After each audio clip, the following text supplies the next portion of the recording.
জামাতে ইসলাম, এনসিপি, ইসলামী আন্দোলন বাংলাদেশ, জমিয়তুল ইসলাম, গণ অধিকার পরিষদ সহ ৫১টি রাজনৈতিক দল এই নির্বাচনে অংশগ্রহণ করেছিল।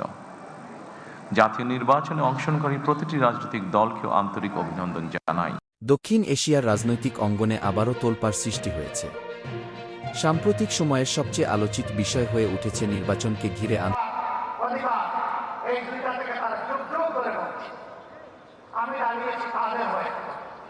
আন্তর্জাতিক পর্যায়ের প্রতিক্রিয়া এবং দেশের ভেতরের রাজনৈতিক অস্থিরতা। বিশেষ করে বাংলাদেশের রাজনীতিতে নতুন করে উত্তেজনা তৈরি হয়েছে। নির্বাচন নিয়ে দেশজুড়ে বিতর্ক, অভিযোগ, পাল্টা অভিযোগ এবং আন্তর্জাতিক চাপ সব মিলিয়ে পরিস্থিতি অত্যন্ত সংবেদনশীল হয়ে উঠেছে।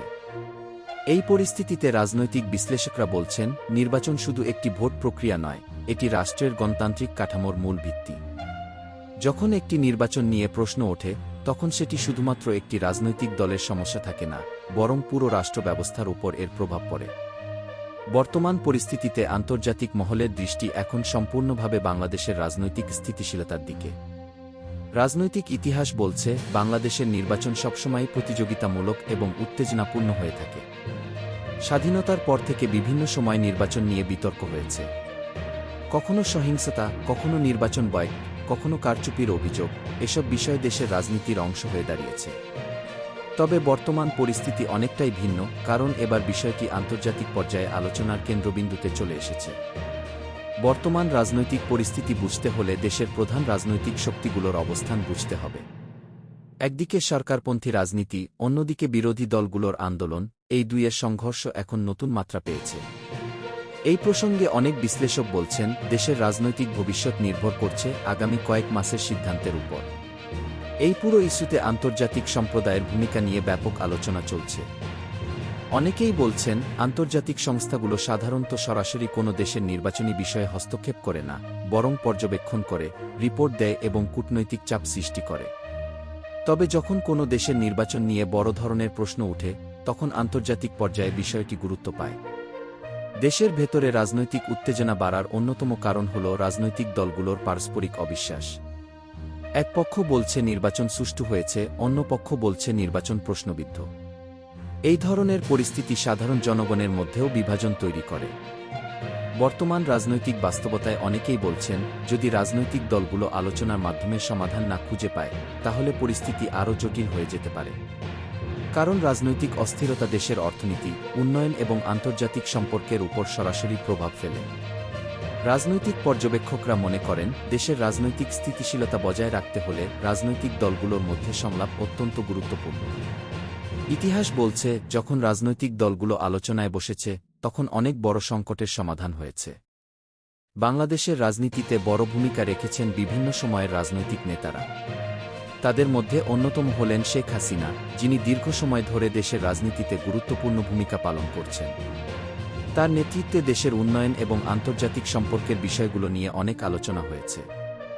অন্যদিকে বিরোধী রাজনীতিতেও শক্তিশালী নেতৃত্ব রয়েছে। যেমন খালেদা জিয়া বাংলাদেশের রাজনীতিতে দীর্ঘদিন গুরুত্বপূর্ণ প্রভাব রেখে গেছেন। এই দুই রাজনৈতিক ধারার দ্বন্দ্ব দেশের রাজনীতিকে দীর্ঘদিন ধরে প্রভাবিত করে আসছে। রাজনৈতিক পরিস্থিতি নিয়ে আন্তর্জাতিক কূটনৈতিক মহলেও আলোচনা চলছে। বিভিন্ন দেশ বাংলাদেশের রাজনৈতিক পরিস্থিতি পর্যবেক্ষণ করছে। কারণ দক্ষিণ এশিয়ার ভূরাজনৈতিক বাস্তবতায় বাংলাদেশ একটি গুরুত্বপূর্ণ অবস্থানে রয়েছে। অর্থনৈতিক দিক থেকেও রাজনৈতিক স্থিতিশীলতা অত্যন্ত গুরুত্বপূর্ণ। বিদেশি বিনিয়োগ, রপ্তানি, কর্মসংস্থান সবকিছু রাজনৈতিক স্থিতিশীলতার উপর নির্ভর করে। রাজনৈতিক সংকট দীর্ঘ হলে অর্থনৈতিক প্রবৃদ্ধি কমে যাওয়ার আশঙ্কা থাকে। বর্তমান পরিস্থিতিতে সাধারণ জনগণের মধ্যেও নানা ধরনের উদ্বেগ তৈরি হয়েছে। অনেকেই জানতে চাইছেন ভবিষ্যতে কি হতে পারে। নতুন নির্বাচন হবে কিনা, রাজনৈতিক সমঝোতা হবে কিনা, এসব প্রশ্ন এখন আলোচনার কেন্দ্রবিন্দু। রাজনৈতিক বিশ্লেষকরা বলছেন, দেশের ভবিষ্যৎ নির্ভর করছে রাজনৈতিক দলগুলোর সিদ্ধান্তের উপর। যদি সমঝোতা হয়, তাহলে পরিস্থিতি দ্রুত স্বাভাবিক হতে পারে। আর যদি সমঝোতা না হয়, তাহলে রাজনৈতিক অস্থিরতা দীর্ঘ হতে পারে। বাংলাদেশের রাজনৈতিক ইতিহাসে দেখা গেছে, সংকট যত বড়ই হোক, শেষ পর্যন্ত কোনো না কোনো সমাধান এসেছে। তাই অনেকেই আশা করছেন, বর্তমান পরিস্থিতিরও একটি রাজনৈতিক সমাধান হবে। আন্তর্জাতিক মহল সাধারণত চায় একটি দেশের নির্বাচন গ্রহণযোগ্য এবং অংশগ্রহণমূলক হোক, কারণ এটি গণতন্ত্রের মূল শর্ত। যদি সব দল নির্বাচনে অংশ নেয় তাহলে নির্বাচনের গ্রহণযোগ্যতা বাড়ে। বর্তমান পরিস্থিতিতে দেশের জনগণ সবচেয়ে বেশি গুরুত্ব দিচ্ছে শান্তি ও স্থিতিশীলতাকে, কারণ রাজনৈতিক অস্থিরতা সাধারণ মানুষের জীবনে সরাসরি প্রভাব ফেলে। সাম্প্রতিক সময়ের সবচেয়ে আলোচিত প্রশ্নগুলোর একটি হল নির্বাচনের ফলাফল নিয়ে বিরোধী রাজনৈতিক দলগুলোর অবস্থান কী। বিশেষ করে ধর্মভিত্তিক রাজনীতির অন্যতম বড় শক্তি হিসেবে পরিচিত বাংলাদেশ জামায়াতে ইসলামীর অবস্থান নিয়ে রাজনৈতিক মহলে ব্যাপক আলোচনা চলছে। রাজনৈতিক বিশ্লেষকদের মতে, একটি নির্বাচন নিয়ে রাজনৈতিক দলগুলোর প্রতিক্রিয়া অনেক সময় সরাসরি ফলাফলের উপর নির্ভর করে না, বরং নির্ভর করে দীর্ঘমেয়াদী কৌশল, রাজনৈতিক বাস্তবতা এবং আন্তর্জাতিক পরিস্থিতির উপর। তাই অনেক সময় দেখা যায় কোনো দল তাৎক্ষণিকভাবে কঠোর অবস্থান না নিয়ে অপেক্ষার কৌশল গ্রহণ করে। বর্তমান পরিস্থিতিতে আলোচনার বড় অংশ জুড়ে রয়েছে কেন কিছু রাজনৈতিক নেতৃত্ব নির্বাচনের ফলাফল নিয়ে তুলনামূলক নরম অবস্থান নিয়েছে। এটি কি বাস্তবতা মেনে নেওয়া, নাকি এটি দীর্ঘমেয়াদী রাজনৈতিক কৌশল? রাজনৈতিক ইতিহাস বলছে বাংলাদেশের রাজনীতিতে কি স্ট্র্যাটেজিক পেশেন্স কি বা কৌশলগত ধৈর্য নতুন কোনো বিষয় নয়। অনেক সময় রাজনৈতিক দলগুলো সরাসরি সংঘর্ষে না গিয়ে ধীরে ধীরে রাজনৈতিক শক্তি সংগঠিত করার চেষ্টা করে। বিশ্লেষকদের মতে এর পেছনে কয়েকটি সম্ভাব্য কারণ থাকতে পারে।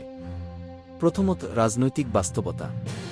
কোনো রাজনৈতিক দল যদি মনে করে তাৎক্ষণিকভাবে বড় আন্দোলন বা সংঘর্ষে গেলে সংগঠন ক্ষতিগ্রস্ত হতে পারে, তাহলে তারা অপেক্ষার কৌশল নেয়।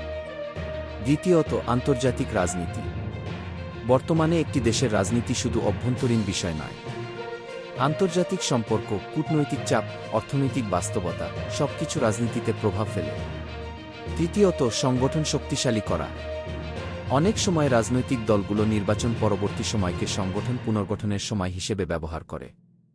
বাংলাদেশের রাজনৈতিক ইতিহাসে দেখা গেছে অনেক দল নির্বাচনের পর সরাসরি আন্দোলনে না গিয়ে সময় নিয়েছে, পরে সংগঠন শক্তিশালী করে আবার রাজনৈতিক ময়দানে শক্তভাবে ফিরে এসেছে। এই বিষয়টি বুঝতে হলে বাংলাদেশের রাজনৈতিক সংস্কৃতি বুঝতে হবে। এখানে রাজনীতি শুধু নির্বাচনের মধ্যে সীমাবদ্ধ নয়, বরং এটি দীর্ঘমেয়াদী রাজনৈতিক সংগ্রাম। রাজনৈতিক বিশ্লেষকরা বলছেন, কোনো রাজনৈতিক নেতা যদি সরাসরি নির্বাচন ফলাফল অস্বীকার না করেন, তাহলে সেটি সবসময় সমর্থন বোঝায় না। অনেক সময় এটি একটি রাজনৈতিক বার্তা হতে পারে, যেখানে বলা হয় আমরা পরিস্থিতি পর্যবেক্ষণ করছি কি। বর্তমান পরিস্থিতিতে আরও একটি বিষয় গুরুত্বপূর্ণ, জনগণের মনোভাব। কোনো রাজনৈতিক দল যদি বুঝতে পারে জনগণ সংঘর্ষে চায় না, তাহলে তারা শান্ত কৌশল গ্রহণ করতে পারে। বাংলাদেশের অর্থনৈতিক বাস্তবতাও এখানে বড় ভূমিকা রাখে। রাজনৈতিক অস্থিরতা বাড়লে অর্থনীতি ক্ষতিগ্রস্ত হয়। তাই অনেক সময় রাজনৈতিক দলগুলো দেশের অর্থনৈতিক স্থিতিশীলতার কথা মাথায় রাখে।